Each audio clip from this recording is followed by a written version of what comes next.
perfect life looks brilliant. Give me more of this. I'm out of control, about to blow, and I've been caught in the undertow. So toxic, but I can't get enough. You bury me, bury me. Yeah, you bury me, bury me. You've got me hypnotized. Push me out of myself. You've got me hypnotized. I can see, I can hear, going crazy, but the light has got me hypnotized. You've got me hypnotized. And get you out of my hand again.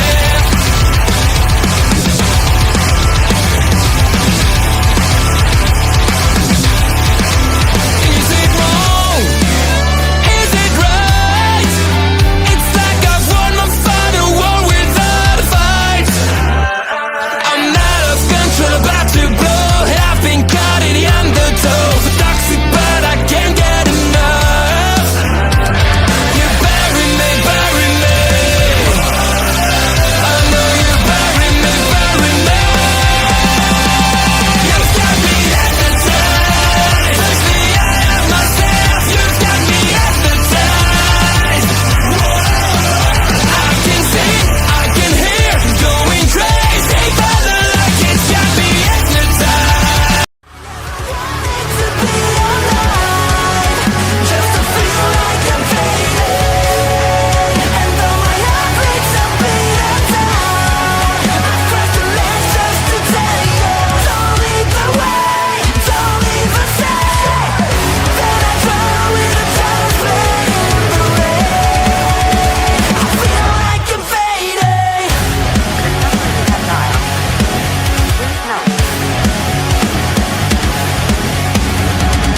Come on, give it all you got. Trying to save me, but you're making all worse. Every time you hear these words, I'll be down the road, cause I got the odds are better on my side. Why don't you try to be wise? Maybe I'm calling it twice. I never wanted to be alive, just to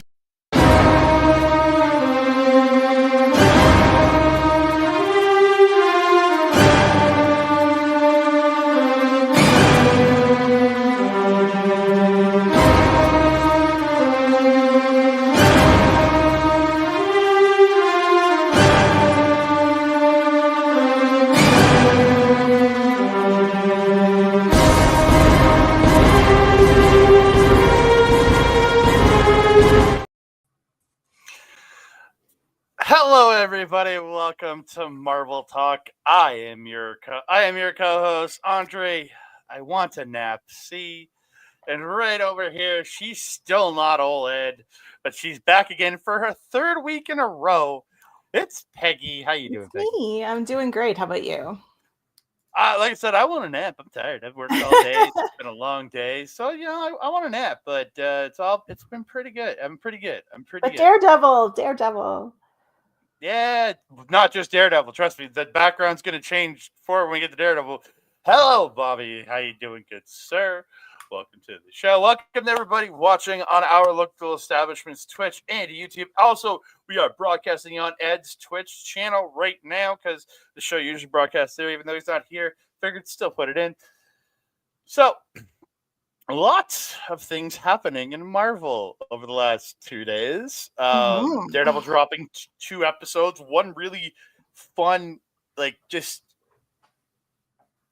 fun episode. Then the second episode was like, this is how we dive straight in. Episode 6 felt like the sequel to episode 4. Mm-hmm. And it felt like episode 5 was like a filler. Yeah, But I was confused by that. I was expecting us to jump right back in where we left off on 4. And then I was like, oh, we're getting, what I normally hate, filler episodes. But this one it was like its own little contained story in the middle of the season. And I liked that. Yeah, I feel like the episode 5 stuff probably comes from the earlier filming stuff. Yes. Rather than it feels like it doesn't work to the narrative that they're working towards with what they with the kind of shift in the series went. But before we do that, before we get into Daredevil and talk about the awesomeness of what these 2 episodes were, I think we need to talk about the big news in Marvel today that came out. That Peggy watched the whole thing. 5.5 hours that silly thing was. Oh my goodness. Was it that long? What time did it start at? For us, it's 8:25 at night right now. For Yeah, the East it Coast, was it's 10:35. early. I want to say it started at 9 or 8. I don't know, something like that. I was only had it running in the background because it was only every 12 minutes or so that they announced a new person. So 26 people, so it was a while. What I really liked when they did introduce the cast members is before they showed the chair with the names on it, they played a little clip of music from the movie that they were from. So that was fun. So that was my cue to like pay attention for a second. So that was nice. Well, that again, and pretty much every character they have shown has been in a movie of some sort. Again, I think we're going to start when they start rolling out the further characters. That's when we're going to start getting ones where we're going, what? Who the heck is this? Because it's already been said that Evans is in the cast, but he was not announced today. But everybody believing he's not going to be playing Captain America is probably going to be playing Captain Hydra. Like the alternate version. So we're going to go through the cast and we're going to talk about how we feel about each character being in it. The first one announced was Chris Hemsworth returning as Thor. Not surprising here. He's one of those ones that I expect to kind of be an OG full through as long as he wants to keep playing. Yeah, they that was the first one, and I didn't really know what they were doing. I just saw Marvel Studios went live this morning, and I was like, oh, what are they doing? And then I saw Chris Hemsworth on the chair, and I'm like, what's happening? And then I finally put it all together, what was happening. So it was interesting to see that he was the first person announced. Not surprising, but really nice to see. And then I was like, is he there? And then I realized that I was going to be disappointed, and no one was actually there. Yeah. Then we got Vanessa Kirby announced, who is playing Sue Storm. Along with her, you have Ebon Moss-Baccarat playing The Thing. You have Joseph Quinn playing Johnny Storm. And my brain is not working tonight. Pedro Pascal playing Reed Richards. We're all announced throughout. I'm just because she's there, the other three are coming. Yes. So those 4 were announced for the movie. Then you had Anthony Mackie coming back as Sam Wilson, Captain America. Not surprising with Brave New World just being out. He seems to be poised to be in the next couple phases of this universe. Yeah. Then again, Sebastian Stan as Bucky Barnes. Not surprised there. Again, another character they're ramping up going into Thunderbolts and on. Paul Rudd returning as Scott Lang. Get the funny coming back. I like it. I'm pausing to let you say something there. No, I'm just listening. Wyatt Russell, not surprising. Again, with Thunderbolts, he's looking to be part of the future. Surprise return to me out of all this is Tinoch Huerta-Meja as Namor. Yeah, there was a lot of controversy with him a little while ago, so I was surprised to see his name pop up as well. But it does seem like, he was just at an event with Marvel, so I assume that they're on good terms at least now. So again, I didn't know of any controversies for him personally. I myself, it was a character I figured we were kind of done with after Black Panther 2. I think it was just kind of the character didn't really ever need to return, but he's back. We have Simu Liu, Canadian Simu Liu, yes, returning as Shang-Chi. Who had a very, very funny tweet after they announced him today. Oh, what did he say? He was just like pokes head at a karaoke booth. Like, it was just like very, very funny. Just very on brand for him to goof around and make a note of, a little comment about it at least. So I was literally talking with a friend about karaoke rooms the other day. So, okay. Florence Pugh, again, as Yelena Belova, not surprising there. Again, a bunch of the Thunderbolts cast is being announced here. The first real surprise of it all is Kelsey Grammer as Dr. Hank McCoy, otherwise known as Beast. So I didn't expect to see him again until Secret Wars. Yeah.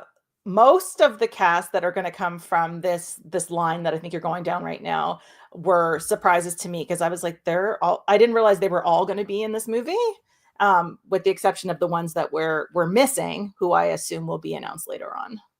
Yeah. Then you've got Lewis Pullman as Bob. He's supposed to be Sentry. The rumors are that he is Sentry in Thunderbolts. Then you have Danny Ramirez returning as Joaquin Torres, the new Falcon. You then have David Harbour, again, another Thunderbolt, coming back as Red Guardian, which I love David Harbour. I think the guy is phenomenal. The only thing I don't care for him in is Stranger Things, but that's because I don't care for that show. So, Winston Duke coming back as M'Baku. That just makes me so happy. He should be the Black Panther. I'm sorry, he should have been Black Panther.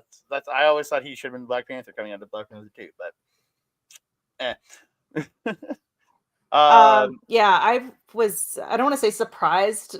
It seemed like they jumped around a lot, and I liked that as well, because you were like, oh, this person should be the next announcement, and then they weren't, and you were like taken back a little bit. You're like, oh, okay, I see where we're going, and then you're like, no, I don't see where we're going at all. Yeah. One thing I would have liked, just referencing the Thunderbolts movie, is that they would have waited until Thunderbolts was out to make these announcements. Because, I mean, not that the superheroes generally die in these movies, let's be for real, but we know for sure they're not dying if they're in the next movie now. You know what I mean? You can't even go into the movie, thinking that, well, I was gonna say they could be variants, yes, so on and so forth, but also I just would have preferred to not see those names pop up today before the movie came out. Yeah, again, I feel the same way. But again, we don't know. All these people could be playing variant versions. We don't know. Then you have Hannah John Common coming back as Ava Star, Ghost. The big one that I love, Tom Hiddleston putting the horns back on. He's Loki, which doesn't surprise me because, again, it's going to be playing into the multiverse arc. It's going.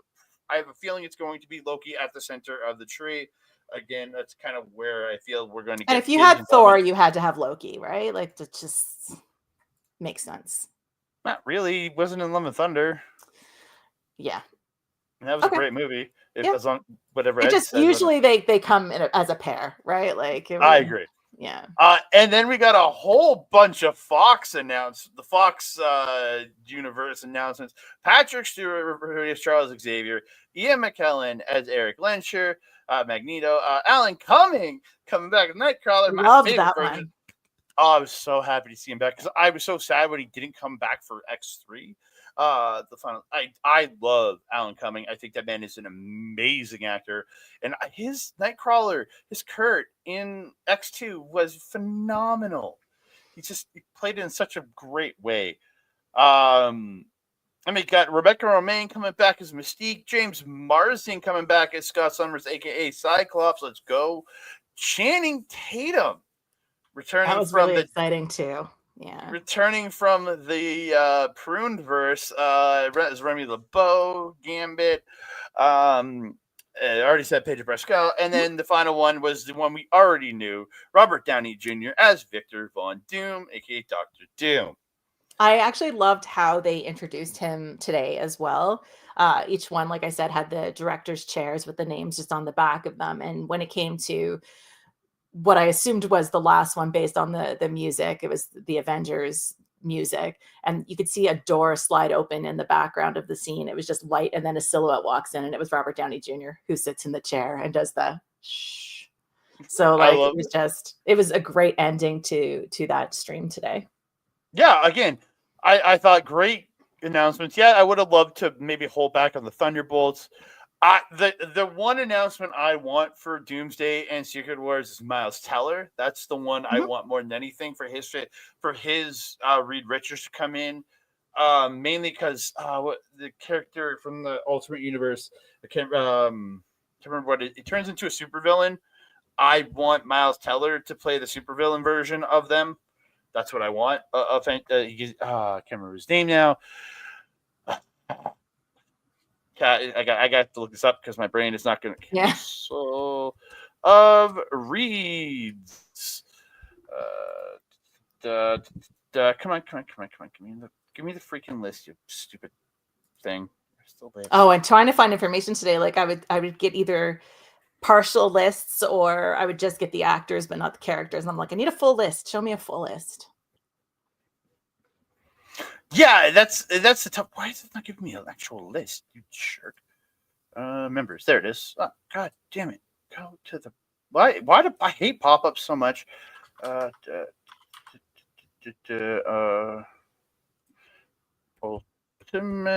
Read Richard. This is great streaming. Sorry, guys.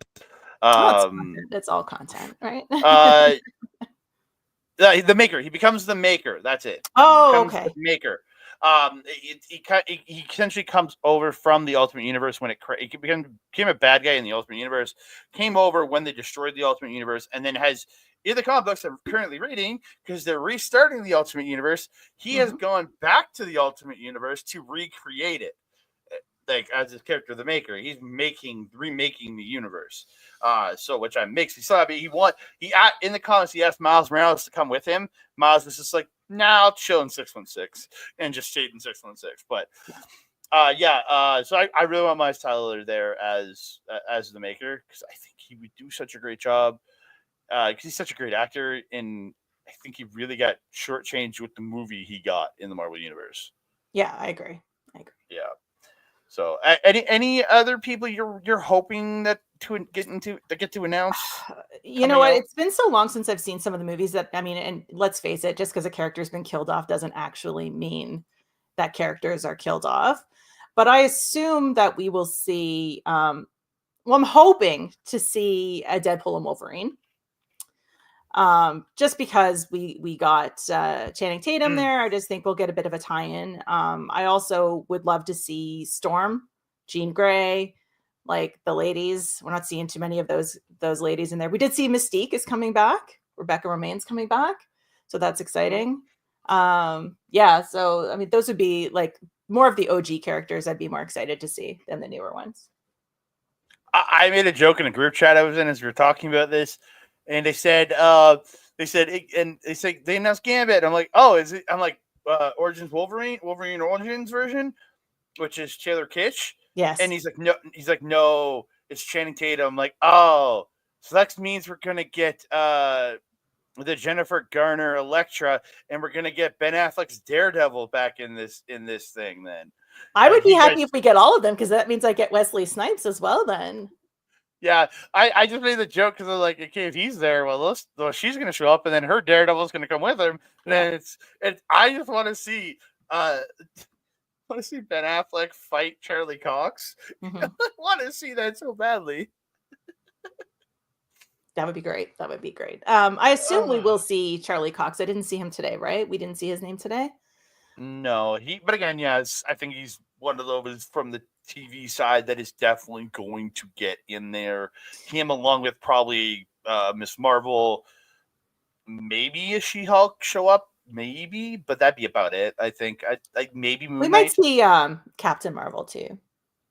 But yeah, but again, she's movie. That's what I'm saying. But like, yeah. Oh, you mean from the TV side? Yeah. Yeah, and maybe Moon Knight appearance. I could give two craps, but. But yeah, so that was Avengers Doomsday. I'm excited. Again, this is still coming. This is 2026. Yes. So we're still a year plus away from this movie, and we're still a few projects away from this movie, because we got Thunderbolts, still have Fantastic Four, a bunch of more TV stuff on Disney Plus, and then in 2026 we will get still got more Daredevil to come before that comes. The Daredevil. The rumors is going to come at the same time next year. Which would make sense. I'm assuming they filmed it all sort of in one big stretch. Well, they're filming season 2 right now, so that could aim for it to drop right around, because they were filming it. After the cut and redo, they were filming it this time last year, so we could see it happen and come out at the same time next year. So I think it would be good. Again, a year apart, I think it works. Kind of like not like linear TV. But yeah, again, this movie's still over a year away. I'm excited to see what comes. But yeah, we'll see. We'll see what comes in the world of Marvel. But in the current world of Marvel, I gotta find the background so I can change back. We just watched Daredevil, Born Again, episodes 5 and 6, and we are here to talk about them.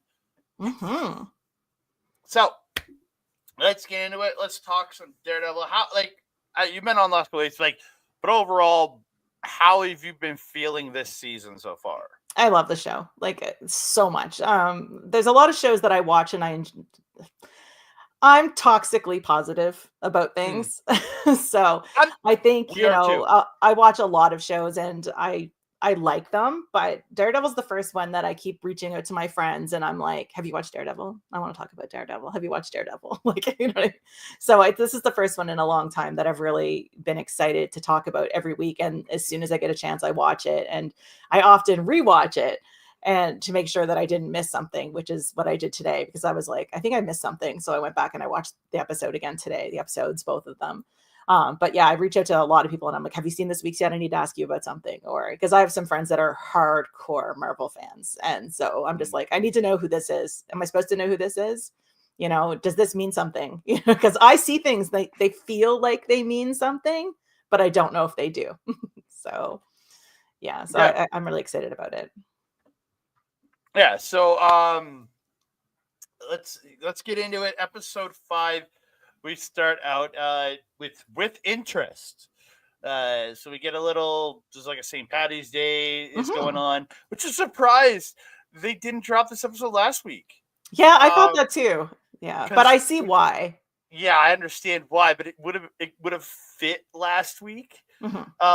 Being they kind of had to put up support where it was to get you to muse and get that going to lead you to keep watching. Where this one, I was like, yeah, you get what I mean. It just this would have fit last week being the day after St. Patty's, but they did say it was a Wednesday, so it does line up that it's 2027. Because St. Patty's Day was on Monday this year. It'll be Tuesday next year. It'll be Wednesday in 2027. So the show has officially told me it's in 2027. Yes. That's what we got from the timeline when we were trying to figure it out. I think it was either episodes. It might have been 1 and 2. I was watching you and Ed stream about it. So were you? Oh. Yeah, I'm always lurking. I'm a creeper. Don't worry about it. It's what we love. That'll make great content for whoever wants to clip that later. Yeah. So yeah, so we it makes sense that they didn't do this last week unless they were going to do a double, because it was definitely a more chill and subdued episode, where I think if that was the only episode for a week, people would be like, what is going on? Because every week so far we've been left with something that really wants to make you tune in next week. Yeah.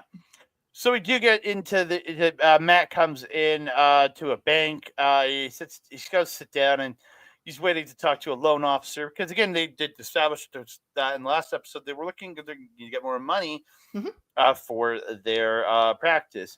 And the bank manager comes in, but it's not the bank manager. He explains bank manager is off today. It is the assistant manager, and it's Miss Marvel's dad. I know. I was really excited. I was really excited to see him. That was unexpected. Now, I don't know if he was announced to be in one of the episodes, but I was really excited to see him. Yeah, I didn't pay attention a lot to the cast going into the shows, so I was really, really excited to see him. It was a nice surprise for me.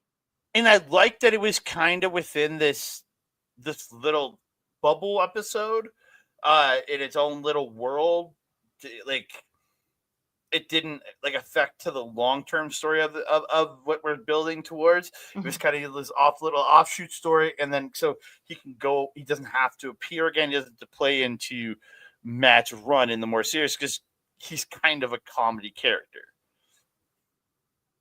Yeah, I agree. Yeah, I quite liked the whole little nod to everything to deal with. She's in California with her friends, and all of this stuff made me really, really happy to have a tie-in to the show, because I really enjoyed that show as well. Yeah. So we get we get Kamala references. He shows her he shows him the Funko, but he can't see it. And actually, she texts him and she's actually in California visiting friends. Who are her friends? So we assume that this is a nod to her going with Kate Bishop? I think so. I think they're And looking for some people on the West Coast to join the Young Avengers. yes. Which Or that was my or assumption as well. And I can't think of the third one who I was thinking of. I knew Kate Bishop, and then I couldn't think of the third one. well, I gonna say I don't think Wiccan's not on the West Coast, is he? I thought there was more of an East Coast show. It isn't it in like the Pacific Northwest, but I could be wrong. So that could be it. It could be it. They could be looking for Wiccan, something or other. But yeah, there's just a fun little song about him being proud of his daughter as a superhero. But then he tells Matt that he does not meet the criteria for a loan because they take on too many pro bono cases and they don't make enough money. So, which is like, well, if he made enough money, he wouldn't need a loan. So I was just like, God damn it, man. Yeah, I know. He was very like, I'm sorry, but yeah, you don't make enough money. It's like, you don't make enough money to get a loan? Okay, great. That's fantastic. Yeah. So Matt ends up leaving, and we get a bunch of robbers pulling up to Irish robbers coming up to pull a job. I think they're Irish. Yes, that makes sense on St. Patty's Day. Yes. And they come in. They start yelling. People on the floor, and Matt hears it through his sonic hearing.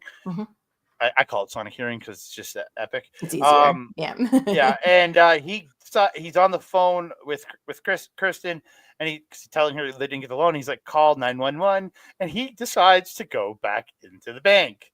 And this is probably my favorite little comedy. It's just he starts walking in, and then the one dude starts yelling, "What the hell?" And they're getting mad. But then he comes up the stairs, and then he's just like, "What's going on?" Playing the. I love that he's very like nonchalant, and you could almost see him whistling as he comes in with his cane. And I was just like, "This is brilliant! It's just so good." It was so I love that so much just because of the little subtleties to it, how he plays it. I laughed so hard. It was just so good. And so he gets taken captured with everybody else, and even Yusuf's like, why did you come back? And he's just like, it'll be okay. So, and then we get the cops showing up. Angie Kim, she was in the first episode with Cherry. She's making a return. She's a negotiator. Talking with there, and then because everyone else was drunk. I thought that was very good. Yep.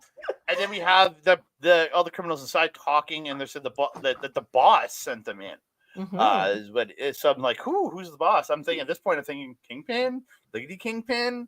It's Vanessa. Who could be? Who could it be? Hello, Astrid. Where's my sign? Where's my sign? I can't find the sign. No, I can't find the sign. Oh no! Oh no! What's in this pile? That's why. You should have a whole pile of them just sitting on your desk. I have yes, I do. Oh. I do have a giant pile of signs. Hi, Astrid. But yeah, so we get them talking. Now I'm thinking at this point, Kingpin, Lady Kingpin, Vanessa, could be either one. It's so hard to tell with them who's in charge of any particular thing because they're both sort of doing their own criminal acts that are sort of interwoven but still separate. It's a really strange dynamic. Yeah, and then I love the little point with Matt and the leader of the team, Green Mask, how he starts going on a lawyer on him. He's like, "Oh, you're a solicitor," and it took me a second. Like, oh, that's what they call lawyers over in the UK. Took me a second. I like, what kind of lawyer are you? And he just says, a good one. I love it. I love it. I literally wrote in my notes, British for us. Matt calls him a solicitor. British for lawyer. I didn't even think anything about it because I watch so much British television that it's just part of my normal vocabulary. And I don't really, there was a lot of things probably in this that, aren't normal words for a lot of people. The only British TV I watch is either like Love Island, whichever one of those stupid shows that they have the English version, and Doctor Who. Those Mhm. are the only really English shows that I watch. That's fair. Yeah. So yeah, we then the leader wants Yusuf to open the vault. Matt and then Angie wants the hostage exchange. Uh, Bank robber wants Matt and a woman to leave, but Matt convinces smartly because he needs to stay in there to Yes. keep tabs on everything. To let her go with her husband, which she does eventually. After Matt, after threatening Matt's just like playing it cool the whole time. Like, yeah, he's got a gun and points it to his head, but nah, he's No good. reasons at all. It was great. Yeah. Yeah. So they take Yusuf gets taken down to the vault by one of the masked men, while the green mask guy, the leader, goes into the office to talk more with Angie Kim. And then Matt wants to go take a piss. So the red mask guy takes him. Yeah. He takes him out.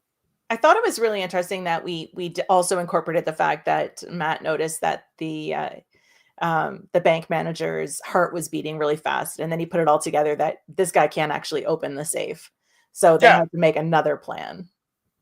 Yeah, well, again, he reads what people are feeling, right? Right. Like he understands that. And yeah, Yusuf cannot open the vault, so he gets Red Mask to take him down. He takes him, he takes out the Red Mask guy, goes to the vault, takes out the guy with Yusuf, and Yusuf doesn't know how to enter. But Matt is a master safecracker. So good. This was great. Yeah. I never He's trying to thought- explain how he can do all these things. It was so good.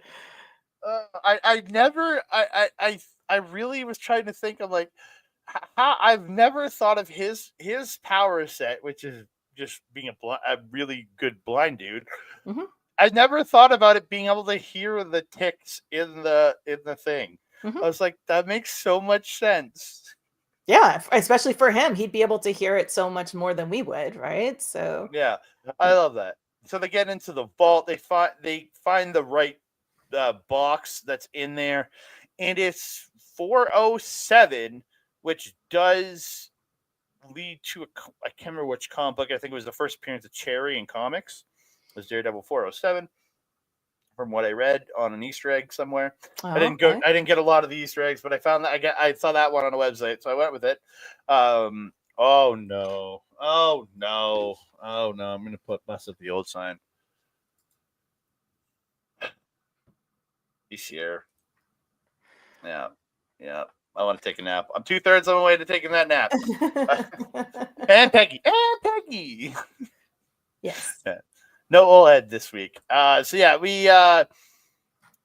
find the diamond in the box 407. It's just a beautiful yellow diamond. Massive. Just Yeah. That does not look cheap. no. So they were trying to decide. Well, first of all, they were trying to figure out what they wanted in the safe, and then they realized, once they found the key on the masked man and got into the proper one, because there was no number on the key, so it was just a trial and error until they found the right safe. But we don't really know. We still don't know why. There was a 4. Oh yeah. We still don't know why. That particular diamond, right? Yeah. Again, it almost a MacGuffin. It's almost a red herring in this because it kind of doesn't. It's what leads this, but it doesn't really lead to anything at the end. Yes. So they go back up and they're pissed. These guys are pissed because their guys have been taken out, and Matt's got the diamond. And he does give it up to the robbers as the police start storming the bank. Matt obviously realizes this from listening, as he does, knowing that they're coming in. So he knows the smoke bombs are going to hit.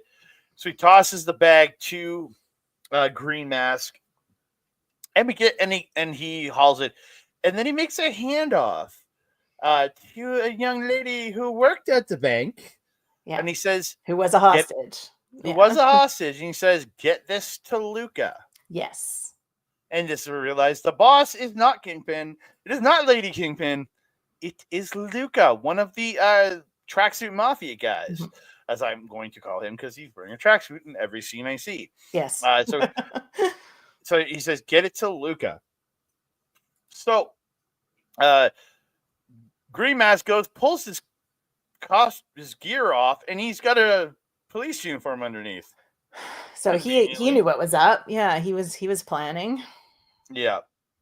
So he gets out of there, but Matt follows him by listening to the proper footstep to follow him, and he follows him into an alleyway.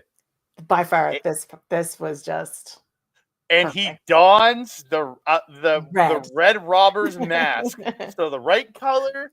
Which Yeah. I'm not sure how Matt knew which one was the right color, because like you can't. That's feel just for color. us. I know, but it's just like you can't feel color, bro. Come on. But yeah, dude, great fight scene, really good. If you look at the thumbnail of this show, I have it shows Matt in the mat jumping, going for the flying kick to break the dude's leg. That I was just gonna say that scene alone, yeah. That God, looked brutal, like absolutely brutal when you watch it. Oh, yeah, it just the leg goes backwards, and I'm like, ugh. I was like, oh god. So he takes him down, and then it shows the teller girl opening up the little pouch that he threw at her, and it's one of the yellow candies from Yusuf's desk from earlier when they were talking, which was like a kind of a brilliant move. I'm like, that works. referring to the candy on the desk, I did think it was kind of cute when he offered Matt one of the candies and he realized he couldn't see, so he kind of ruffled his hand in the bowl so that he could hear the candy that he knew Yeah. was there. It was kind of funny. But again, how did he know the candy was yellow, same as the diamond? He didn't even know the diamond color either. He just knew it was But roughly the same size. do we think Matt swapped it, or do we No, think Matt swapped it. Yeah. See, I had a moment where I thought maybe the green robber did, and he was going to keep it for himself and blame the girl. That is true, but again, we do get the reveal. Yeah. So yeah, after all this, it cuts forward a little bit. Matt's back at the bank, and he's meeting with Yusuf again, and they're chatting. And Yusuf says, "We still can't give you a loan." He's like, "No, I'm just here to see you, man."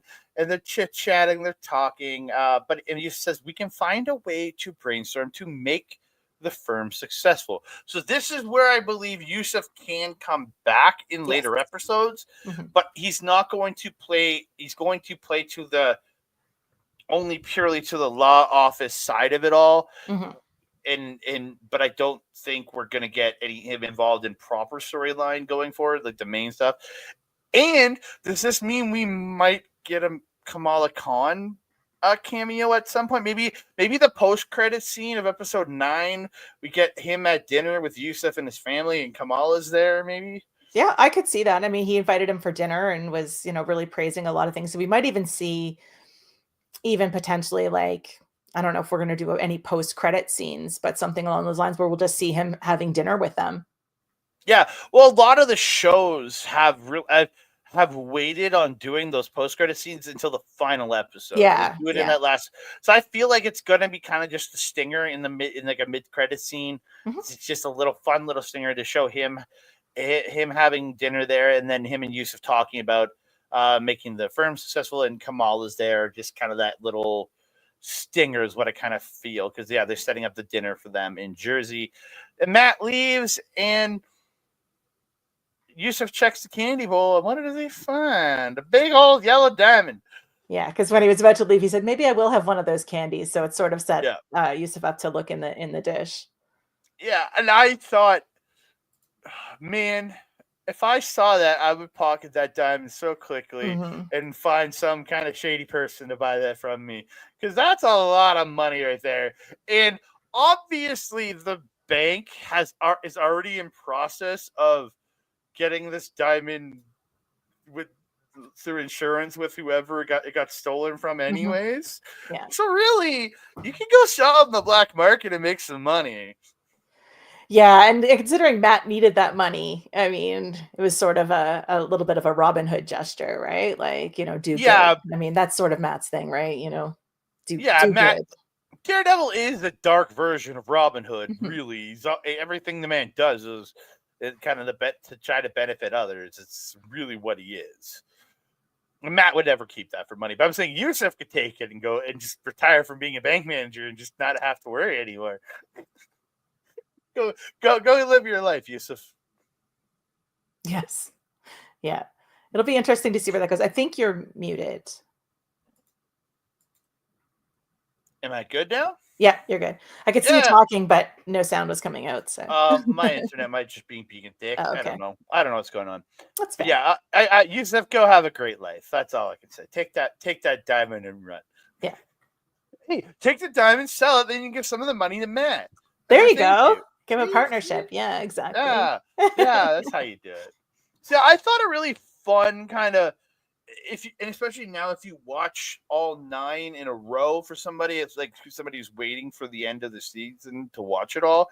It's kind of a nice little pause in the center. It's right in the middle. I mean, there's 9 episodes and that was 5, right? So yeah.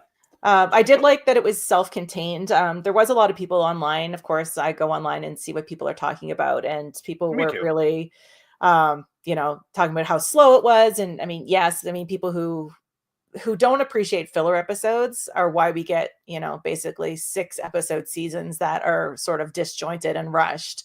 So I think this was a good way to sort of reset a few things and also give a little bit more backstory to Matt if you're not super familiar with Daredevil.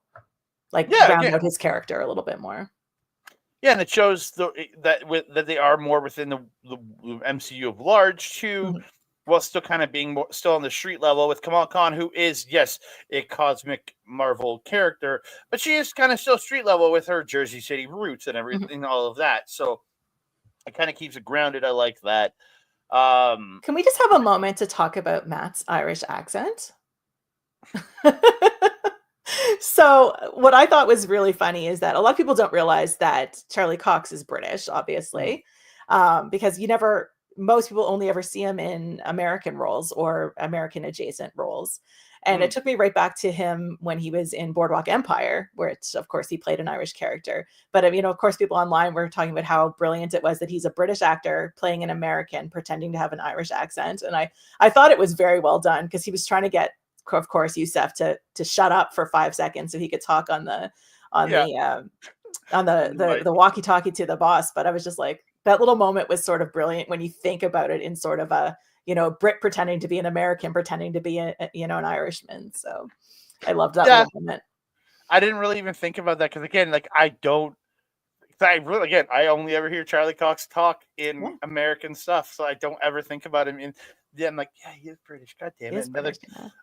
Another Brit stealing jobs from us North Americans. I'm saying Canadians and everybody. Yeah. And I think a lot of people were surprised to hear the British accent. I mean, but if you watched Boardwalk Empire, he played an Irishman on there. So I'm so used to. I knew he had an Irish accent before I realized he was British. So I thought he was Irish originally. So once I found out he was British, it changed a lot of things for me too. So I really liked that moment where he got to sort of showcase just how good he is with accents. Yeah, I thought it was great. And again, just overall fun little bottle episode that kind of keeps us. Again, it really was a bottle episode because it all took place within the bank, except for this little bits outside. But yeah, I really did enjoy it. Again, just especially if you think about it as a full arcing 9 episodes, it'll be a good little rest point for people when they're watching this series as a whole. And the fight scene in the alley where he puts on the red mask was very much a nod to what we see in episode 6. Oh, 100% it is. So we do get to episode 6, but I can't remember what the name of it was. And I had suddenly Extreme Violence, was that it? Yeah, I think so. I could be wrong.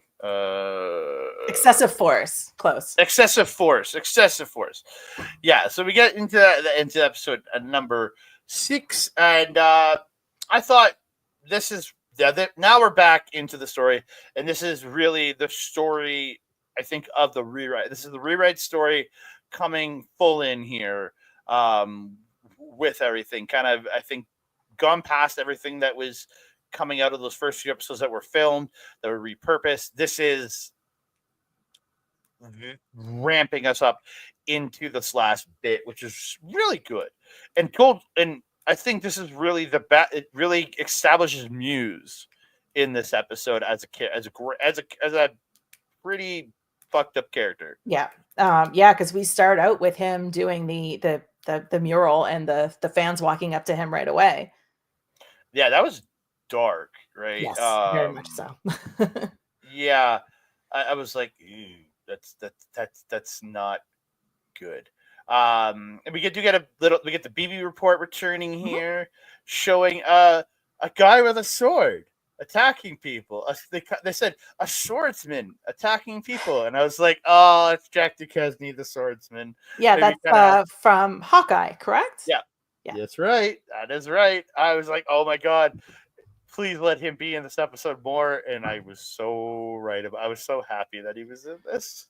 Yeah, I didn't put it all together until I saw him later on, and I was like, "Wait, I know who that is," and I had to go look it up because I was like, I know who it was, but I couldn't put the pieces together. So. Yeah, I had no idea he was going to be in this series either. Mhm. So getting to see the kid, I'm like, oh, I hope we see more of him. And then we did. But yeah, and then there was a body that did show up at the docks. Eyes were gouged out that was found, which looked pretty brutal. It's the guy from the end of episode 4. I'm pretty sure. Yeah, Like based on the clothing, it was, yeah. Yeah, it looked like the same guy. We do get back to Daredevil's place, Matt's home, and Heather's writing a new book. This scene was so good. Yeah, these two because Matt's doing everything he can to not tell her anything. Yeah, to keep his own secret. Well, she's saying, talking about all these vigilantes. Said, well, you kind of know the Punisher. Can you get me in to see him? And he's like, she's like, oh god.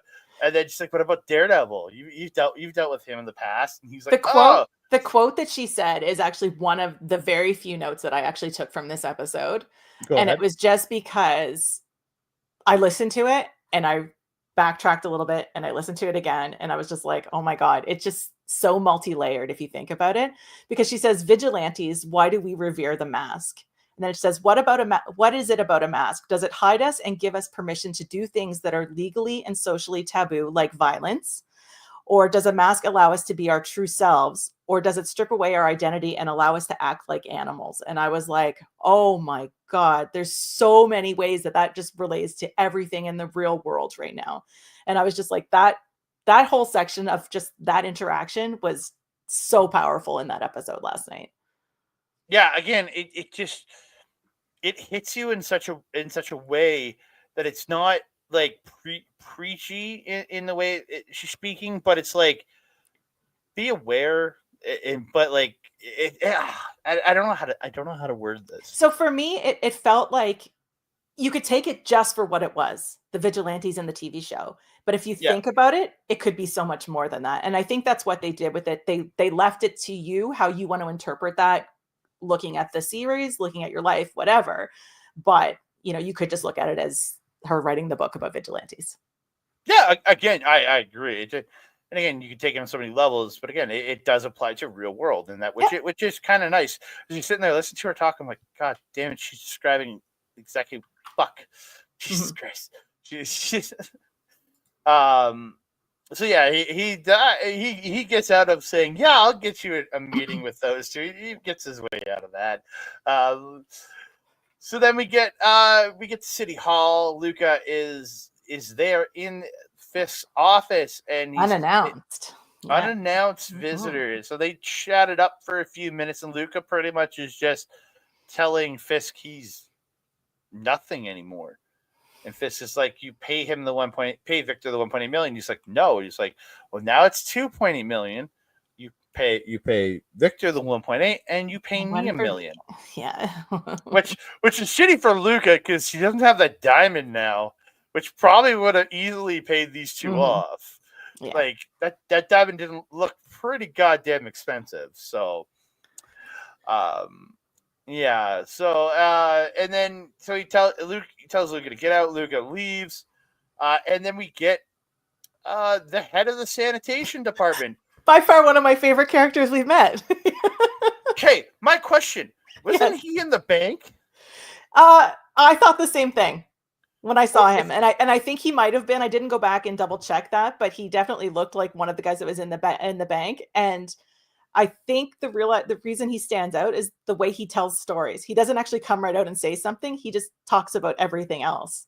So It's so good because because one of the first shots we see in the episode is, or one of the early shots we see is them trying to clean one of Muse's paintings off the wall with a high pressure hose, and then so he starts explaining this that he's like describing his pressure washer, that it's one of the best ones on the market and stuff. So good. him. And then he says, well, when that didn't work, I switched over and he starts describing his sandblaster, is like water sandblaster thing, like that like has like the mineral in it to help clean it up. And he said even that didn't work. And it's just like, I love this dude. Yeah, fantastic. Just fantastic. So they have it. It said it's mixed. It's something mixed with some epoxy. So they have it tested, and they find out that the paint is being mixed with blood. And this is the Muse. All this stuff being signed by Muse. But it does cut to Angela Ayala coming to Matt's office and talking about what her uncle was looking into. Related to the people disappearing near the old train station and in the downtown, which we're talking about earlier in here, about people disappearing. And Matt's just like, go home. You don't need to be looking into this. He's trying to protect her, which I completely understand. Yeah. She's a young lady. She's probably 13, 14? Yeah, I don't know how old she is. She's quite young. I'm really bad at ages, though. So. Yeah, I wouldn't call her a kid, but I put her in at least an early teenager. At this point, and you could tell this girl, she's got something in her. She's gonna be getting that. She's gonna be putting that necklace on at some point in the MCU. You know she is. I was like, okay, yeah. And then we get back to Fisk and his crew, and we find out there's at least 16 victims, but more tests are. Did they say 16 or 60? From the information I'm finding online, it was 16 initially, and then it's up to 50. Okay, because I originally heard 16 as well, and then later on I thought they said 60. So then I was like, I don't know which one, or if they were both. You know what I mean? Like if it was 16 in that painting, and then it was they think he's responsible for up to 60 overall. Yeah, I think what they said is within the paintings they had tested, they have found 16 different. That's what it was. Different blood types or different blood pattern, people's blood. And then just a little bit later in the episode, they with Cherry, I think it's when Cherry's talking to Matt, they find this. I think that's when we get the over 50 different confirmed people is when we do get the updated number. That sounds right. Yeah. So yeah. So this is where Fisk has to leave this and go to a fundraiser that he's been talking about. Him and his wife were talking about it at home.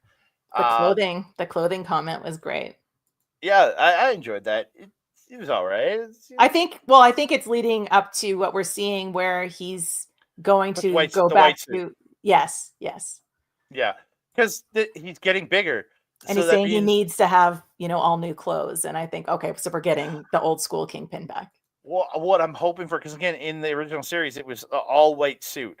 I want him to go kind of cartoony with it and put the purple pants on. I want the purple pants. That would be wild. Bad. Oh, God, I want the purple pants so bad. So they end up going, he changes the jacket. They go to the fundraiser for whatever the hell it was. I don't remember what the fundraiser was for personally. He starts talking with this really angry blonde lady. Do we know who she was? That's what I was trying to figure out, if we knew who she was. I'm not aware of her personally. I know I've seen the actress in many things. That's probably what I'm thinking of. But character-wise, I think she's just random high society person in this one. So she's telling him what he wants to do with the docks and everything. It's not going to happen. You can't just do whatever you want. You need us to kind of push you in the right directions, right? Things like that. So I get, and he is not happy about this. And then we get, he definitely did not want to be there. No, and then so she's just a raging mean person here in this scene. Very And then threatening. Like, yeah, yeah. where the juxtaposition of it was Jack Duquesne coming up, swordsman, and just as himself, high society guy. He's got money. He has all his uncle's money now from him dying in Hawkeyes. All his uncle's money. Obviously, guy's gotten out of prison now. For after his getting arrested in Hawkeye for stuff, and then he's here and he's telling Fisk the similar things to the blonde lady, but he's not an asshole about it. Exactly. And Fisk still doesn't like what he's getting from Duquesne, but he's responding better to him in how he's approaching him, because he's approaching him more from a logical standpoint on a lot of what he's wanting to do, but how it's not going to work. He's not threatening him. And Fisk says it, "Are you threatening me?" at one point to him, and goes, "No, I'm just trying to explain things." It seems like Duquesne is trying to become an ally, saying, "I want to help you, but it's not that simple." Is how he's trying to get it across, but not in a dickish way like the blonde lady. Yeah, I think we had that moment too, where I mean they're separate at the party, both mingling. Fisk's wife is doing her thing, her duty to being the spouse and entertaining people. And the comments, I think it was the blonde lady that said it. She was like, "Tell your wife about the flower arrangements are fantastic" or something. It was more of a like, "I know your wife's in charge of everything" sort of thing. And I was like, okay, so we're seeing a lot of people are sort of undermining his power and importance as well. That's how I sort of read that. Yeah. Again, it's I like the way like it's this one lady just being mean and shitty about it all, but you get Duquesne saying this similar thing, but trying to be very positive and saying and trying to explain to Fisk that we can make things work, but there has to be a certain way of doing it, and we can work together. But yeah, it's. I feel like Duquesne is going to play a part in Fisk's story going forward, but not in a major way, but in the political side of Kingpin. Yes. Going forward. Yeah. Yeah, I think we're definitely going to see him come back at some point. I'm not really sure how yet, but I definitely think we see him again. There's no reason you have somebody who is recognizable from another show without having some sort of meaning behind it. Yeah. Was the blonde lady Jessica Jones, maybe? That's what I was wondering too, because I was trying to figure out who she was, but I couldn't find any information on her. Oh, geez. I was like, I want to start looking up the IMDb page for this episode, find her, and find if she's been in anything else now, because, yeah. But yeah, we move on, and this is where we get to the scene where Cherry is talking, comes into the office with Matt, and he sits down, and, like, he can tell Cherry, like, he's doing his listening to the heartbeat thing again, and trying to figure out Cherry doesn't want to tell him. You could really tell Cherry is like really torn about telling him what's going on here. Yeah, because he says he starts telling him about Muse, but he's like, "I don't want you to put your mask on again."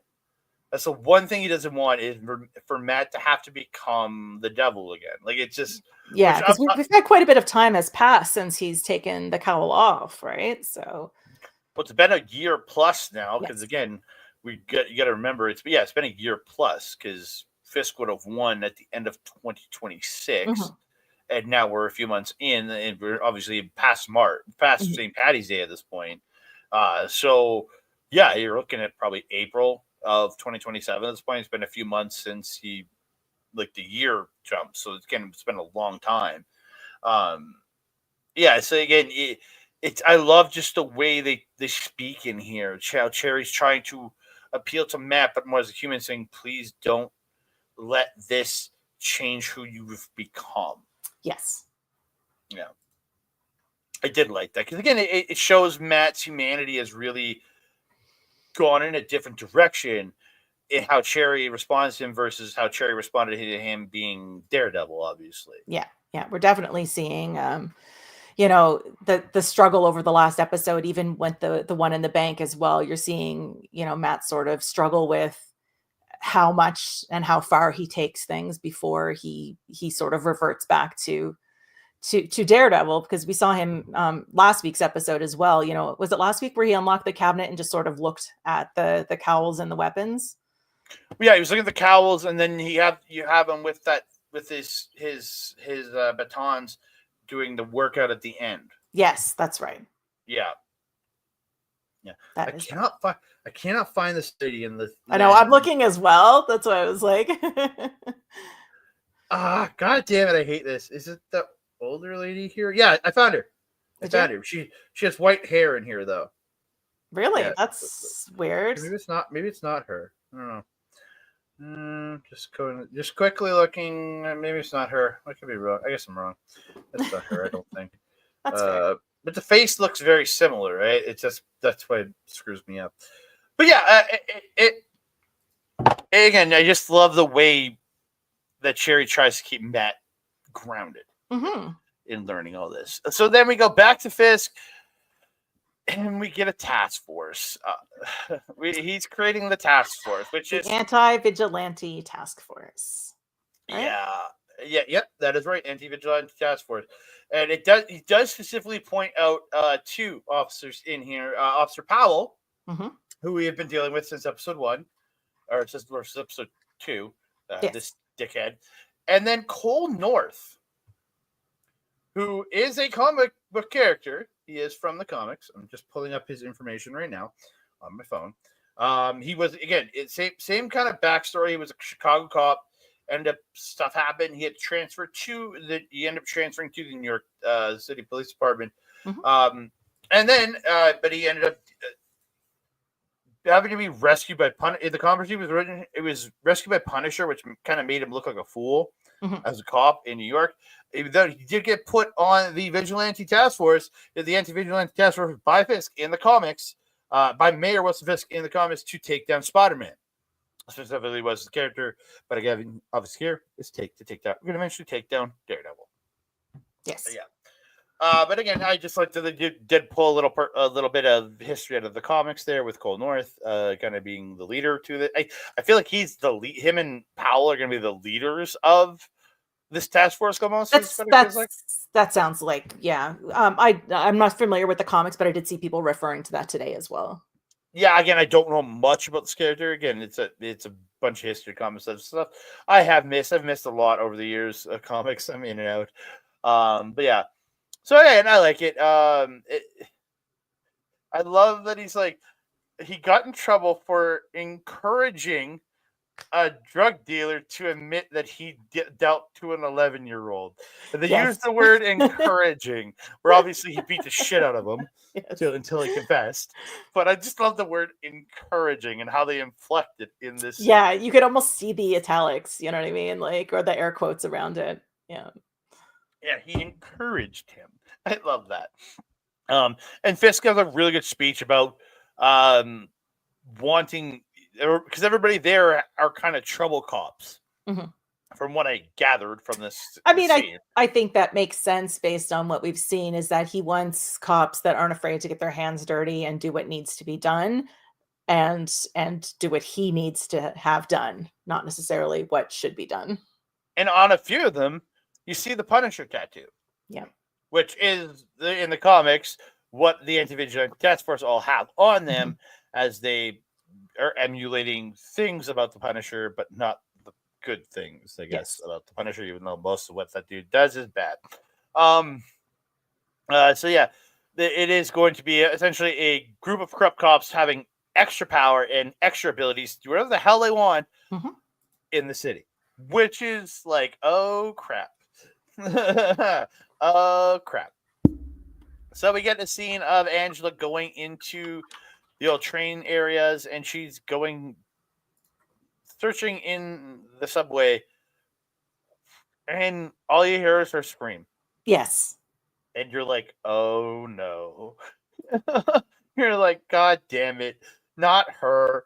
No. Yeah, I was going to say, I don't want to say surprised, because it makes sense that she would get herself into trouble, but yeah, but yeah, I was a little surprised that that's who we end up seeing Muse take in this episode. I thought it would just be someone else. Well, we did see him kill the two fans at the beginning as well. Yeah, he did. Yeah, because he was painting on the wall, and they're Mhm. like, "Are you Muse?" And he turns, and the blood is the blood mask or whatever he has, and they both look freaked out at that scene, which was great. And they find Mhm. them dead. But yeah, I wasn't surprised just because of her going to Matt's office and talking about what we are getting into, the people disappearing, and that she wants to keep going into it, but he's telling her no. I wasn't surprised she was going to get captured. That really didn't surprise me That's fair. because she wanted to continue what her uncle was doing. Mhm. So Soledad, her mom, calls Matt saying she hasn't come home. Nobody's heard for her. So Matt, he goes to call the cops. Like, that is his first instinct, which I'm like, great. This But was fantastic. That the He's tough. delivery of this line alone, incredible. Yeah, that he calls and then he's just like, you could hear 911, what's your emergency? And then he just says, fuck it. It's just like the delivery was just so good. And he goes upstairs, opens the cabinet, and pulls out the Daredevil costume. Mhm. We see him, and this time we didn't get a crazy long act like AI freaking built or CGI built swinging across the city, which Mhm. I was very okay with here. We just got him swinging once, I which would I have was preferred a different reveal in this case, but we did sort of more. It was more of a silhouette when we first see him starting to swing across the city. But I would have rather have had a moment where we didn't see him at all until we saw him in the train tracks. yeah, I agree with that. So he heads for the train tracks, but then it cuts over to Fisk, and he's back in his dungeon lair where he has Adam, and he essentially breaks down to goes and gets an axe I know, but like this is so good too. and This brings last it. like 10 to 15 minutes of this episode were just wild. He brings it to Adam, and he sets up to fight him. Mhm. So it starts cutting back and forth between Kingpin and Daredevil here, because Daredevil goes into the subway, Mhm. and eventually finds the lair of Muse, and finds Angela there, and he goes to try to save her, but Muse shows up. And this is where the fight starts, and this fight is great because Muse, again, his character is supposed to have superhuman strength and stuff, but they really don't play it that way here. It's more just a street level serial killer Yes. who has enhanced reflexes. You can tell because he's keeping up with Matt. You know, this guy is a trained fighter here. He understands how to defend himself. He probably has had to against multiple different people he's tried to kill who have probably tried to fight him at times. Mhm. So he's learned to fight. While this is happening, Fisk is now fighting Adam, who's coming at him with an axe, and he's just batting him away. Like, Yeah, Fisk is the whole speech he did about how a single simple tool could change things was pretty good too. And I was just like, oh, I don't know if I wasn't expecting a fight, but I wasn't expecting that fight, if that makes sense. Like that fight was so much more than I thought it was going to be. Oh yeah, like he just beats the living piss out of Adam. Mhm. Adam does, like, to Adam's credit, when he gets knocked down, he gets back up and keeps coming at Fisk until he can't get up anymore. Like, Mhm. he keeps trying to fight because he wants his freedom. He realized, here, if I can beat this man, I can leave. But yeah, you're not beating Wilson Fisk at this point. It's just not happening. It's a big man. Yeah. Big danger. And him and Daredevil is fighting with Muse, but then eventually he realizes Angela's going to die, Mhm. and he has to stop fighting with Muse after he puts him down. Like, he puts Muse down. Like, he puts him down but he has Well, to he make hangs a choice. him up, really. Well, yeah, but then he has to, like, what I'm saying, puts him down, but like he Yeah. stops him. But he realizes he can either capture Muse and end this, or save Angela, and he's not going to let another innocent die. Yes. He can't. It's especially after letting Hector die, having essentially kind of Hector's blood being on his hands, Mhm. for revealing who he is. He can't let her die, and he does revive her. And she does come back to life. I guess revive. Like he does CPR, brings her back. But Muse does escape, and Kingpin and pretty much just has Adam laid out on the ground. He's and just the axe laying there, and you can see he's just sitting there in this like light coming down, like coming out of a spot, and it's just like bathing him in light, and it's just and you can see he's finally. You realize he's finally Wilson Fisk again. He's finally Kingpin again here. Yeah, the flipping back and forth between the two fight scenes was just so well done. And the cuts were seamless between basically identical scenes. And that one primal scream that they both do at the same time, like I was like goosebumps. Like I had a moment, I actually paused the show and I was like, whew, that's a lot to deal with. Like it was just so good. Yeah. Again, it shows the juxtaposition of the characters that we have been seeing throughout this series and how they deal with everything. Where Matt is angry, but he's trying to save a life, or where Fisk is trying to destroy a life. Like it's we both have a very similar reaction to things and that stuff, but they both. It's everything's similar, but each are on it. It was a mirror image. It was a mirror image. You see yourself, but in an opposite way. Yeah, 100%. Yeah. But Muse does get away while Matt is saving Angela, which is like, oh, damn it! But he does save Angela. And Muse, like his whole look is just so scary to me because like everything about the details of his costume and stuff are just so good. Seeing the staples on his head where he's like got the mask put on and stuff is like so the little details, and the fight scene, even when he's laying on the ground and he does this weird rollover and the camera barrel rolls with him, like the whole thing was just like Muse is brilliant. Like I wasn't really familiar with, I'm sorry, Mr. Muse, I wasn't familiar with your game. Let's just say it, like, so he's so much scarier and creepier than I imagined when I first met him. Yeah, the only Muse I know is Jason Muse. That's the only Muse I know. I know. This character I'm not super familiar with. Jason Muse is from the Kevin Smith universe. But yeah, I'm not sure. Again, this is not a character I'm super familiar with, but I'm very much enjoying what they're doing. I'm learning about the character more and more, thinking about what this character's done. And again, this character works perfectly for who Matt is right now. And how this is going to lead to the end of this season, and lead into how he's going to deal with Fisk by the end of the season, going into season 2 next year. I'm like, this is because their paths they're going down identical paths, but like the mirrored version. Eventually, you get that Crisis on Infinite Earths of them coming together, and it's going to happen. I know I just referenced DC. No, but okay. But yeah, it's really interesting, and I really look forward to seeing how Muse brings these last 3 episodes together and how he informs Daredevil going into the end of the season. Yeah, I was really surprised we didn't get any Punisher last night. Basically because we met him last week and then he wasn't anywhere to be seen this week. So I was really surprised. So obviously, well, I'm assuming he will be playing back into the next few shows. There's only 3 left for the season. Yeah, I feel like Frank is going to come in probably in the last couple episodes to help him finally deal with Muse, because Muse is going to kind of I feel like a bunch of bodies are going to drop at this point. Like in episode 7, it's not going to be as much of Muse and Daredevil facing off.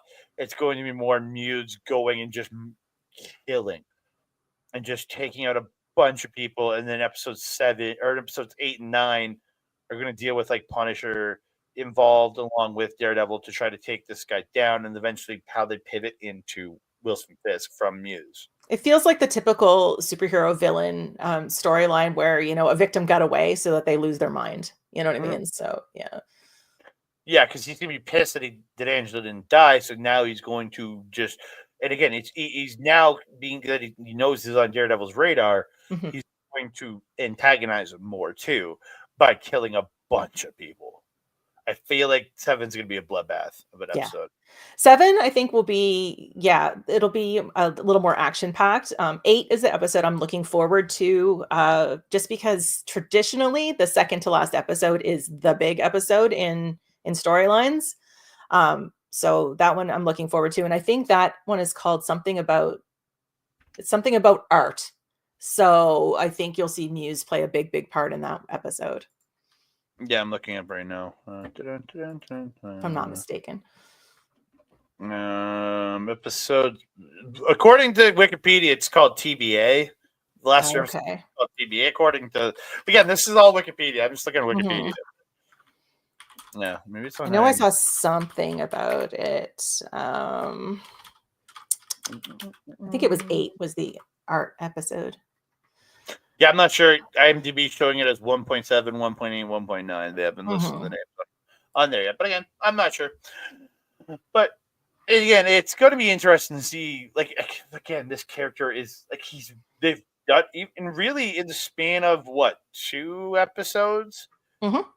built Muse into this like overarching boogeyman that I really truly believe is going to. And again, the speculation of who Muse is too. I feel like that's where episode 8's going to come in. It's called Art for Art's Sake. Yeah, so I feel like that is where we get the other side of Muse, the human Muse, and we have to see that tie-in too, because we know who Muse is. Yeah, it's the guy from the first episode that was getting the book signed, right? Yeah, and supposed to make an appointment with Heather. So I think that whole appointment will probably play out as well. I feel like that's going to be in episode 8 is where you're going to see that, because it's that big lead up to the culmination of 9. Matt has to save Heather. So yeah, makes sense. But, ladies and gentlemen, we have come to the end of another episode of Marvel Talk. I want to thank all y'all for joining in here, throwing yourselves in the chat, watching this video, whether you watch us live, whether you watch us after the fact. Leave those comments down below. We do appreciate them. I want to say thank you to Peggy for joining me here for the 3rd week in a row. Yeah. For 2 weeks ago being my co-host, 2 weeks ago joining me at Ed here last week, and coming in here to help me cover the double episode of Daredevil along with the big event. For having me. This would have been much shorter had the Doomsday stuff not come out. Which is big news. You have to cover it on the Marvel show, right? So yeah. Oh, we had to. There's no way. I think everybody would have been pissed at me if I didn't do this. Ed would have been like, "Are you dumb?" That's what I messaged you this morning. I'm like, "Do we need this list?" And you were like, "Yes." I'm like, "Okay." Yeah. So. Yeah, but thank you so much for joining us these last couple weeks. And again, you are always welcome to join us here on Marvel. Thanks for having me. I know you're a big fan. So yeah, I am. I like nerding out about anything Marvel, and I don't have a lot of friends who have been keeping up. A lot of my friends are binge watchers. So they'll wait till everything drops and then watch it all together. So, and I have a few friends who are watching, but they're a couple episodes behind because they'll watch like this weekend. They'll watch this week's episode, and I'm like, I need to talk about it right now. So yeah, my buddy Mark, who I'm trying not to spoil it. I drive him to work in the mornings and from home from work, and he hadn't watched the episodes today. I'm like, God damn it, watch them. And he said he was going to watch them tonight, but knowing him, he got sucked into another video game. Yeah. We're watching it. So Mark better watch the goddamn episodes for tomorrow. So we talk about it. But I should pull up that. Where can people find you on the onlines and everything? On the onlines, well, on the internet, on Twitter, Instagram, and Threads, it's _Ophelia_Payne. On Blue Sky, it is just Ophelia Payne at bluesky.social. I'm there more often than I'm not now. Yeah, and then probably back here on Wednesday again to talk Daredevil, because if we go into those last few episodes and I can't talk about it, there's going to be a problem. Oh, we are happy to have you back, because like again, the schedule shows it's the next 3 weeks, so we're finishing up on the 15th. If you want to come back the next 3 weeks, hang out with me and Ed and talk all of this, we are happy to have you here. Sounds good. And then for all y'all, you can find me on the X and Blue Sky at That Canada Guy. I guess on Blue Sky it's at That Canada Guy, or that Canada Guy at bluesky.social. I don't know. I just look up That Canada Guy on Blue Sky. Then you can find me on TikTok, Instagram, and Threads at that Canada dude. Even though I really don't ever post on TikTok, I don't even have the app on my phone anymore. I still have an account, but I just don't have the app on my phone anymore. And you can find all this stuff for OLE at OLE Podcast on the X, on Instagram, on so many other, on Blue Sky. You can find us on YouTube and Twitch at Our Local Establishment, Facebook at Our Local Establishment, and TikTok at Our Local Establishment. Please check us out. Please just come out, check us out, watch the video, give us a like, give us a subscribe on YouTube if you can. Help us grow over there. We really do appreciate all of y'all joining us here, whether it's post, whether it's live. We do appreciate it. So thank y'all so very much for coming out here to watch our Marvel talk, and we will see you. I will be back on Sunday with the crew for Point of View. We're going to be talking a bunch of stuff, random of what it is. We don't know, but we got a bunch of different. we always find something to talk about on a Sunday. It's just a bunch of us shooting the shit, just having fun. But then I'll be here next week, the week after, and the week after that, every Wednesday covering Daredevil until this is over. So come check us out next week right here on Marvel Talk, ladies and gentlemen. Thank you so very much.